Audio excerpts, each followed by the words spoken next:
Добрый вечер. 12 июля, вторник, и это 866-й день аннексии Крыма. Время новостей. В российский список террористов включили 22 крымчанина. В федеральный перечень экстремистов и террористов вошли крымские политзаключенные, журналисты, общественные активисты. Среди них политзаключенные по делу Сенцова. Это Александр Кольченко, сам Олег Сенцов, Алексей Черный и Геннадий Афанасьев. Оккупационные власти внесли в этот перечень крымских журналистов Анну Андреевскую и Николая Семину. Страх, 18 людей в застенках. И все это тоже оккупантам не привело тех дивидендов, на которые они рассчитывали. Народ не сломился, народ держится, он сохраняет свое достоинство. И поэтому теперь они пытаются продемонстрировать Западу, что вот такие действия, которыми руководствуются крымстатары, они считают экстремистскими или даже чуть ли не террористическими. Российские оппозиционеры соберутся на митинг против антитеррористического пакета «Яровой». Об этом заявил соратник Алексея Навального, председатель Общества защиты интернета Леонид Волков. Он уже направил в мэрию Москвы уведомление о проведении 26 июля митинга против антитеррористических законов, предусматривающих введение уголовного наказания за недоносительство и склонение к участию в массовых беспорядках. Кроме этого, операторы связи теперь обязаны записывать и хранить все телефонные разговоры и сообщения своих клиентов. Мы, конечно, не ожидаем адекватной реакции, мы не питаем никаких иллюзий относительно состояния умов российской власти. Раз уж они смогли принять маркетичный и практически нереализуемый закон, то вряд ли они вот так вот просто и быстро побегут его отменять. Тем не менее, консолидировать отрасль, показать, что она жива и готова быть политическим игроком, это важная задача сама по себе, если не на сейчас, так на будущее. Российский диверсант призвал всех наемников вернуться в Россию. СБУ обнародовало видео захваченного в Троицком российского диверсанта, где он признается, что воевал за террористов. В ночь на 11 июля возле села Троицкое были задержаны 2 боевиков. Третий от полученных ранений скончался. Оказали первую медицинскую помощь. Нашли их оружие. По форме увидели, что это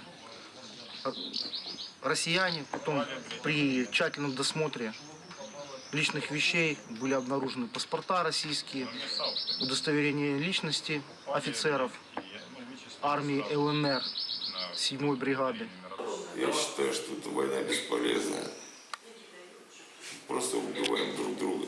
Вернуться домой, призываю всех тех, у кого есть семьи, которые приехали сюда. Парни, возвращайтесь за мной.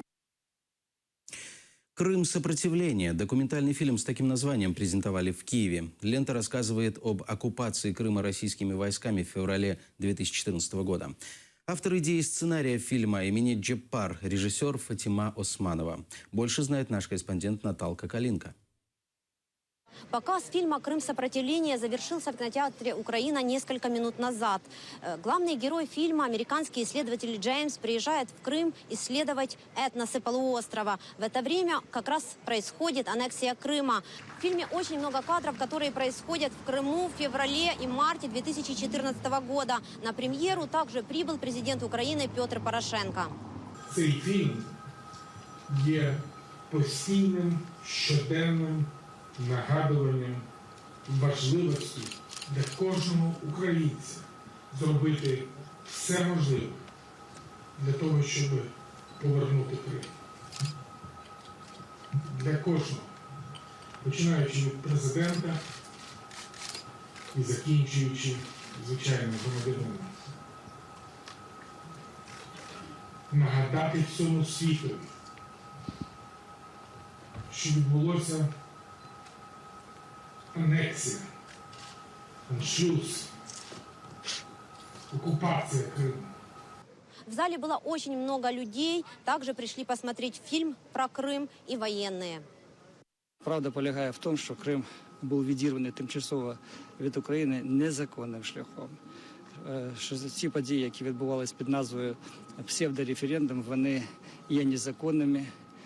Я певний період часу проходив службу в військово-морських силах і знаю, що Крим є частиною України не лише територіальне, він є і історично, і культурно, і в тому числі є частиною населення нашого суспільства.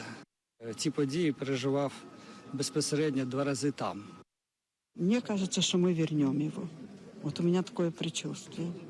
Нам его сами предложат. Путин сам отдаст, сказали. Не надо нам его заслуживать, чтобы нам отдали. Это наш испокон веков. По истории доказано. Все это наш Крым. Поэтому он никуда не денется. Он нам отдаст его. В Керчи больница страдает от дождя. 10 июля в городской больнице номер 1 затопило несколько этажей, в том числе хирургическое, операционное и реанимационное отделение.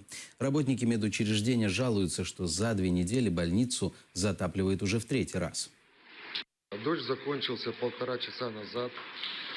На 6-м этаже операционное отделение, на 3-м этаже, на 4-м операционное, реанимационное отделение. Это уже за последние 2 недели 3-й случай такого водопада. Администрация больницы, соответственно, в курсе.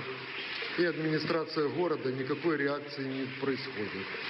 Освещение выключено в связи с высокой опасностью поражения электрическим током.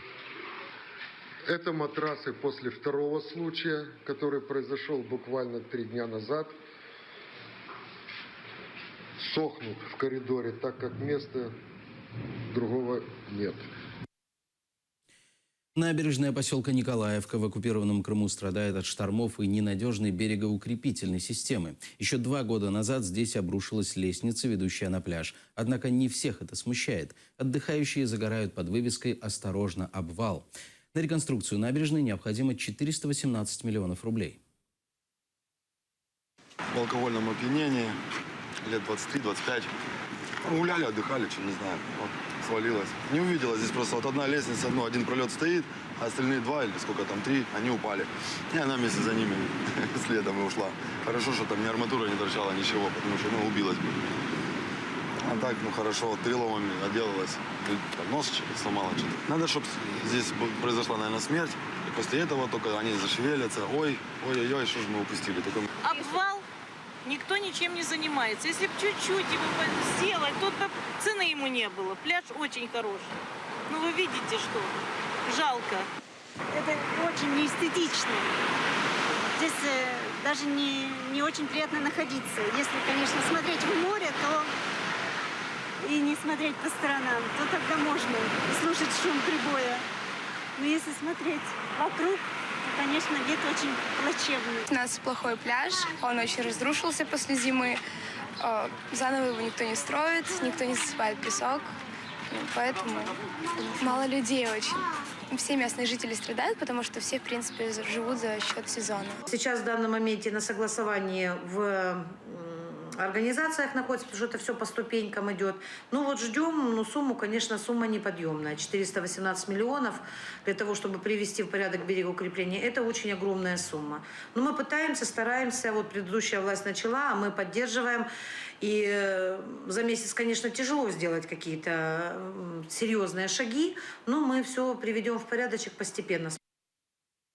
В ТНУ начались вступительные экзамены по упрощенной системе для крымчан. Вместо независимого оценивания абитуриенты сдают экзамены по украинскому языку и истории, а затем профильный экзамен. В этом году в вузах будет 1000 бюджетных мест. Для тех, кто на бюджет не попадет, обещают льготную стоимость обучения. Владислава из Ялты хочет быть журналисткой. Сегодня она привезла документы в приемную комиссию.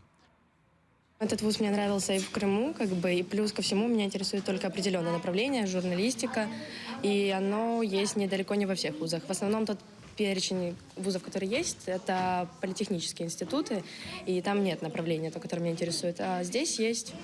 Меня вполне устраивает, и я хочу поступать сюда. Абитуриенты могут приезжать с российским аттестатом, рассказывают здесь. Информацию из него перенесут в образовательную декларацию, с ней уже допустят к сдаче украинского языка и истории. Экзамен по истории происходит в виде тестов, составлены тесты. Достаточно сложная, деликатная вещь, потому что, понимаете, история, она преподается по-разному, как известно. То есть есть сделан адаптированный вариант с учетом того, что как крымчанам это преподавалось. Вот, и они, мы стараемся обходить некоторые острые вопросы там по истории. Вот, отношения очень лояльные. Кто из украинских гетьманов спас Речь Посполитую в 1621 году, или, как называлась первая печатная книга, которую Иван Федоров издал в Украине в 1574? На эти вопросы уже ответил крымчанин Имран. Он поступает на юридический факультет. Было два преподавателя, они сидели рядом с нами. В одном кабинете они нам не мешали, они только за нами наблюдали. Экзамен проходил по украинскому языку достаточно нетрудно, так скажем. Около 10 вопросов было. Вот уже по истории Украины немного тяжелее, потому что было больше вопросов. Это 56 вопросов, по-моему, если не ошибаюсь. Да, 56 вопросов. Были похожие задания на ВНО. Родители абитуриентов объясняют свой выбор. Обучение на материке перспективнее крымского. Стремление было сюда, здесь учиться. Желание огромное, стремление сюда. У нас обстановка сложная там, в Крыму. Политическая обстановка и вообще. И если он закончит Симферополем, тоже неизвестно, что это за диплом будет. И поэтому вот так. Упрощенная система для крымчан, я думаю, что это хорошо сделали. Что при поступлении они могут сдать внутренние экзамены. То, что ВНО, это очень сложно для детей на сегодняшний день, потому что они не проходили курс того 2 года. И считаю, что институт дал нам привилегии для поступления. Министерство образования выделило в этом году 1000 бюджетных мест для крымчан. Ректор вуза Владимир Казарин уверен, что все они будут заняты, несмотря на попытки противодействия тем студентам, которые хотят перевестись с крымских вузов. По информации ректора, им не хотят отдавать документы. Это все сделано для того, чтобы потянуть до сентября и сорвать этот перевод. Но они ошибаются. Мы и в сентябре, если надо, примем, и в октябре, в ноябре мы каждый месяц будем принимать круглый год. Поэтому мы успокаиваем ребят. И, наконец, мы им говорим, если они не дают вам оригиналы документов, любую ксерокопию сделайте нам, привезите, мы по этой ксерокопии вас восстановим и переведем. Приемная кампания продлится до 26 июля. Потом начнется зачисление на коммерческую форму обучения. Роман Спиридонов, Эльдар Исматов, Заман, АТР. Поедут ли россияне отдыхать в оккупированный Крым? Журналисты опросили жителей Москвы. В конце июня президенты России и Турции возобновили дружеские отношения между странами. Это повлекло угрозу курортному сезону в Крыму. Вы видели, что в Крыму творится сейчас? Видели, какие там помойки? Я отдыхал в Крыму до, не соврать, 96-го года. Вот, там еще был более-менее. Но когда у меня ребенок подцепил там какую-то заразу и болел год, мы перестали просто туда ездить. В Крым, поскольку мне по работе Турция не положена. Мне море больше Средиземное нравится. Кавказ. Я в Крыму ни разу не был, на самом деле. Но А в Турции был, то есть за определенные деньги я могу получить хороший комфорт, то есть хорошие условия и так далее. Все же возможность отдыхать в Крыму у нас пока, не настроены. В Турцию. Почему? Потому что Крым еще не достиг такого уровня сервиса. Однозначно российское побережье, потому что даже если это будет дешевле и понятно, что где-то сервис, может быть, будет чуть получше, потому что инфраструктура развита. Тем не менее, такие вещи просто не прощаются. И, однозначно нет. Только Крым или Краснодарский край. На этом пока все. Хорошего вечера. Оставайтесь с нами.